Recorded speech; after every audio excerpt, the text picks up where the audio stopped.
If you're an iPhone user, there's a good chance you feel fairly confident about your privacy. Apple's built a solid reputation for this stuff, and compared to the alternatives, it's largely deserved. But here's the thing, a lot of the settings that actually protect your privacy aren't turned on by default. They're buried in menus most people never open, and unless you go looking for them, your iPhone is sharing more than you probably realize. So in this video, I'm going to walk you through 10 privacy and security settings that I think every iPhone owner should check. Some of them take seconds to change, others are a bit more involved, but all of them make a real difference to how much of your data is being collected and shared behind the scenes. Okay, let's get into it. You've almost certainly seen those pop-ups that say, allow this app to track your activity across other companies' apps and websites. They appear the first time you open most apps, and a lot of people just tap whatever gets rid of them. But it's worth understanding what they're actually asking, because it matters. Your iPhone has something called an advertising identifier. It's a unique code assigned to your device, and when you tap allow on that prompt, you're giving that app permission to use it. That identifier lets the app see what you've been doing in other apps and on other websites. So you look at a pair of trainers in a shopping app, and an hour later an ad for those exact trainers appear in your Instagram feed. That's not a coincidence, that's tracking in action. So if you see that prompt, the answer should almost always be ask app not to track. There are very few situations where allowing it benefits you in any way. But if you'd rather not have to make that decision every single time, you can turn the prompts off entirely and have your iPhone reject every request automatically. Go to Settings, then Privacy and Security, then Tracking. Turn off the toggle next to Allow apps to request to track. From that point on, iOS handles it for you. No pop-ups, no tracking, no decisions to make. By the way, if you enjoy learning more about just how capable your iPhone is, consider signing up to the Daily Swipe. I send you an email every day with a tip for your iPhone, complete with easy-to-follow steps and screenshots. Best of all, it's totally free. Scan the QR code on screen or check the link in the description. Even with app tracking turned off, websites have another way of identifying you. It's called browser fingerprinting, and it works by looking at your device configuration, your screen size, your installed fonts, and dozens of other technical details to build a profile that's unique enough to pick you out of a crowd. It's one of the more sophisticated ways advertisers track you across the web, and most people have never heard of it. Safari actually has a built-in defense for this. If you go to Settings, then Apps, then Safari, then Advanced, you'll see an option called Advanced Tracking and Fingerprinting Protection. By default, this is set to private browsing, which means it only kicks in when you're using a private tab. But you can change it to all browsing, which extends that same protection to everything that you do in Safari. I'd recommend setting it to all browsing. The protection works quietly in the background, and in my experience, it doesn't break websites or cause any noticeable issues. It just makes it significantly harder for trackers to build a unique profile of your device as you browse. While you're in the Safari settings, there are a few more things worth checking. These are the baseline privacy protections that Safari offers, and most of them should already be on, but it is worth making sure. So still in Settings, then Apps, then Safari, under Privacy and Security, make sure Prevent Cross-Site Tracking is turned on. That stops advertisers from following you between websites. Also check that Fraudulent Website Warning and Not Secure Connection Warning are both enabled. Then tap Hide IP Address and set it to From Trackers. This prevents known tracking domains from seeing your real IP address. It won't hide your IP from every website that you visit, but it does stop the worst offenders from using it to identify you. As you can see, there is a lot going on behind the scenes when it comes to how apps and websites track you. And honestly, it's never been more important to pay attention to this stuff. Everywhere you look online these days, another platform wants your name, your email, your phone number, your face, just to let you in. We're handing over more personal information than ever, and most of us don't think twice about it. Which is why I want to talk about today's sponsor, Obscura VPN. A VPN, a virtual private network, routes your internet traffic through a secure server, masking what you're doing online. Now, lots of VPNs will tell you that they have a no-logs policy, and many of them are legitimate, often independently audited and verified. But with Obscura, it goes a step further. It's built so it cryptographically cannot link who you are with what you're doing online. It's not a promise. It's not a policy. It's quite literally how it works. What that means in practice is that your identity and your browsing are kept completely separate. No single party can ever see the full picture. And because it uses a unique stealth protocol that blends in with regular internet traffic, it works in places where other VPNs simply get blocked. It's fast, it's reliable, and the code is fully open source. So if you're technically minded, you can verify everything they claim for yourself. And to get started, you don't even need to hand over your name or email address. I didn't. That tells you everything about how seriously they take this. To get Obscura VPN, head to obscura.com/proper or use code PROPER at checkout to get 25% off. The link and QR code are on screen now. When you start typing in Safari's address bar, you'll notice suggestions appearing before you've even finished your search. That's because Safari is sending what you type to both your search engine and Apple as you go, so it can offer those real-time suggestions. For a lot of people, that's genuinely useful, and there's nothing inherently wrong with it. But most people would reasonably assume that their search is only sent when they tap go, and that's technically not the case. If you'd prefer it to work that way, you can change it. Go to Settings, then Apps, then Safari. Under the Search section, turn off Search Engine Suggestions and Safari Suggestions. You can also turn off Quick Website Search if you want to be thorough. From now on, nothing is sent until you actually tap Go. You'll still get your search results as normal, you just won't see live suggestions as you type. Just like apps, websites in Safari can request access to your camera, microphone, and location, and depending on your settings, Safari might remember your answer and give that site ongoing access without ever asking again.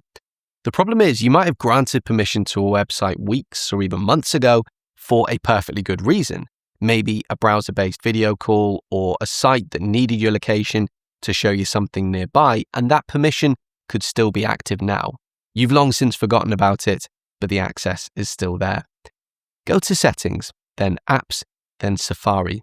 Under Settings for websites, tap Location and set it to Ask. Do the same for microphone and camera.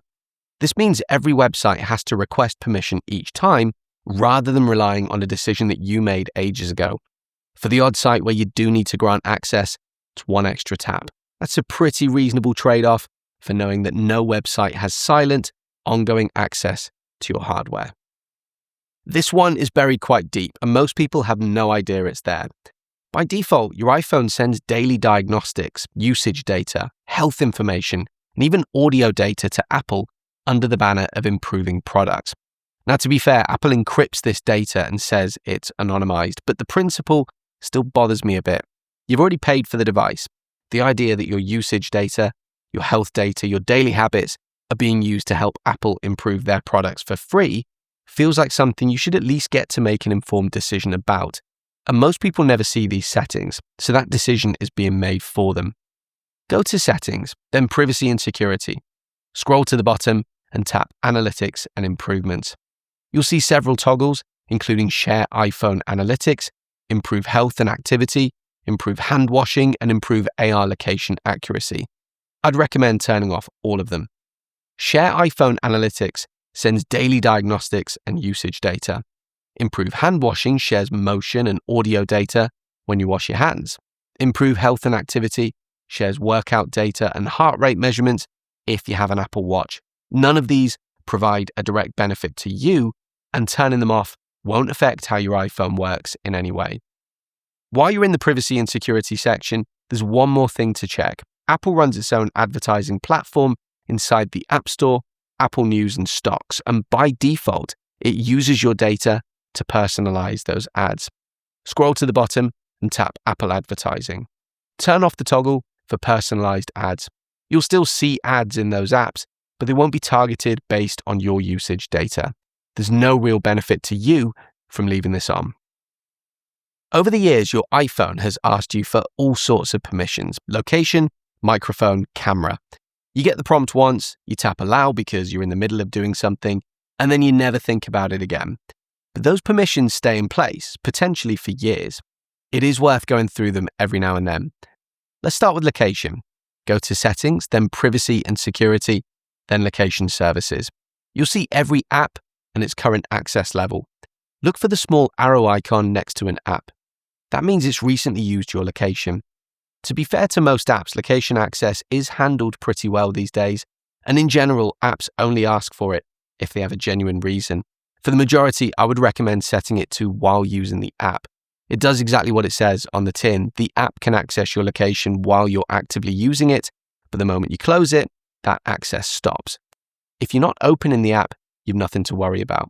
If you spot something that you really don't think needs your location at all, set it to never. The one to be cautious with is always, because that gives an app permission to check your location in the background, even when you haven't opened it. Very few apps genuinely need that. Now do the same for your microphone. Go back to privacy and security and tap microphone. Leave it on for the obvious ones, things like video calling, voice messaging, or transcription tools. But you might be surprised by what else is in there. If you see something and think, why does that need my microphone? Turn it off. You can always re-enable it later if it turns out that the app genuinely needed it for something. Your iPhone has a feature called Significant Locations. It learns the places that you visit most frequently, your home, your workplace, your regular routes, and uses that data to offer things like predictive traffic routing and photo memories. So for example, my device knows the time of day when I'm probably heading to my kid's nursery, and when I get in the car, the Maps app automatically suggests navigating there. It's genuinely useful. The data is encrypted, stored locally on your device, and isn't sent to Apple, so if you trust that it's being handled securely and you find features like that helpful, there's no reason to turn it off. But if you'd rather your iPhone wasn't keeping a log of everywhere that you go, you can disable it. Go to Settings, then Privacy and Security, then Location Services. Scroll to the very bottom and tap System Services. Scroll down and tap Significant Locations. You'll need to authenticate with Face ID or your passcode. Turn off the toggle, and while you're there, tap Clear History to remove the data that's already been collected. And while you're in System Services, you might also want to look at the toggles under Product Improvement, like Improve Location Accuracy and Improve Maps. Those are separate from Significant Locations, but also worth reviewing. If there's one thing on this list that makes the biggest single difference to your security, it's this, and I think it's worth explaining properly because there's a common misconception here. If you use the Passwords app on your phone, you'll know that it stores your usernames and passwords and fills them in for you, locked behind Face ID. A lot of people assume that's essentially what a passkey is. It isn't. With a traditional password, there's a secret, your password, that both you and the website know. You type it in, the website checks it matches, and you're in. The problem is that password can be stolen, guessed, phished, or leaked in a data breach. It exists as a piece of text that can be copied. A passkey works differently. There is no password. Instead, when you set up a passkey, your device creates a unique cryptographic key that's tied to that specific website or service and tied to your device. When you log in, your iPhone proves to the website that it holds that key without ever sending the key itself. Face ID or Touch ID is what authorizes that process. It's how your device confirms that you are the person sitting in front of it. So the reason passkeys are so much more secure is that there's nothing to steal. There's no password that can be phished or leaked. The credentials are bound to the device in your hand, and they only work when you authenticate with your face or fingerprint. When you're signing into a website or app that supports passkeys, look for the option to create one instead of a traditional password. Your iPhone will then handle the rest. Passkeys sync across your Apple devices via iCloud Keychain, and the number of sites and apps supporting them is growing all the time. Wherever you see the option, I would strongly recommend setting one up. And finally, a newer feature that I think more people should know about. If you're tired of spam calls, your iPhone now has a way to deal with them that goes beyond just sending them to voicemail. Go to Settings, then Apps, then Phone, then Call Filtering. You've got two options here. Silence sends all unknown calls straight to voicemail. But the more interesting option, and this is new in iOS 26, is Ask Reason for Calling. When this is enabled, Siri will answer calls from unknown numbers and ask the caller why they're ringing. The response appears on your screen, almost like a live voicemail, so you can decide in the moment whether to pick up or not. It's a brilliant middle ground if you don't want to miss a genuinely important call from a number that you don't have saved, but also don't want to deal with spam. While you're there, it is also worth going to Settings, then Apps, then Messages, and enabling Filter Unknown Senders.